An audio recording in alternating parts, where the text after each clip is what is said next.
La Réunion est une terre d'eau. Il pleut 7 milliards de mètres cubes chaque année sur la Réunion et à peu près 3 milliards se retrouvent dans les rivières et dans les nappes phréatiques. Donc aujourd'hui, le problème de la quantité, ce n'est pas vraiment le plus compliqué. Le plus compliqué, c'est le problème de la qualité. Le problème de la qualité, parce qu'aujourd'hui, nous sommes dans un territoire qui se développe avec de l'activité industrielle, de l'activité agricole, des usages domestiques. Donc, et cela a une incidence. Cela a une incidence sur l'eau. Quand je parle, cela a une incidence parce qu'aujourd'hui, quand nous regardons sur les standards de la directive 4 sur l'eau, 2 cours d'eau sur 24 sont en bon état. La moitié de la ressource en eau souterraine est en bon état. Donc voilà, il y a ce travail-là. Il y a ce travail-là à faire.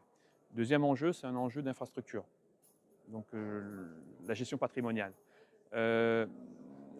Regardons le simple service public de l'eau potable, 60% de rendement, 63% de rendement exactement en 2024. Voilà, donc il faut vraiment travailler, améliorer ces performances. Le troisième enjeu, c'est un enjeu par rapport aux citoyens. Par rapport aux citoyens, et là on vient plus vers la gouvernance, parce que souvent la gouvernance est restée à l'échelle des techniciens, de l'administration, et il faut que le citoyen s'empare aujourd'hui de ce sujet qui va être de plus en plus prégnant avec le dérèglement climatique.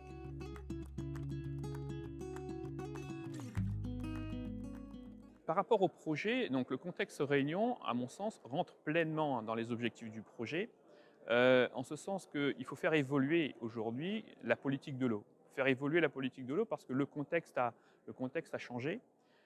Nous savons construire, nous savons améliorer, nous savons rendre plus performants les ouvrages. Ce qui est important aujourd'hui, c'est travailler sur l'effet que cela génère sur la population. Et pourquoi on le fait pour la population. Et faire comprendre à la population que ce travail, et notamment l'eau, a une valeur.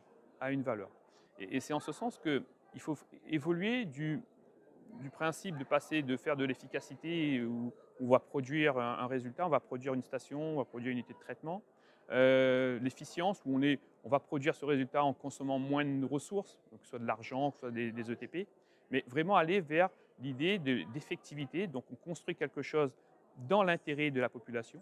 Il faut comprendre cet intérêt et il faut que cette population puisse également partager son intérêt. C'est en ce sens que les instances de gouvernance, le citoyen doit y trouver toute sa place. Donc, voilà. Et l'effectualité, c'est bien sûr, ces effets sont atteints en essayant de mobiliser le moindre de leviers possible. Donc on est toujours encore un peu sur cette approche efficience, mais l'efficience dans l'effet produit. Donc voilà aujourd'hui le changement de paradigme qu'en termes de service public, nous devons mettre en œuvre pour atteindre les résultats.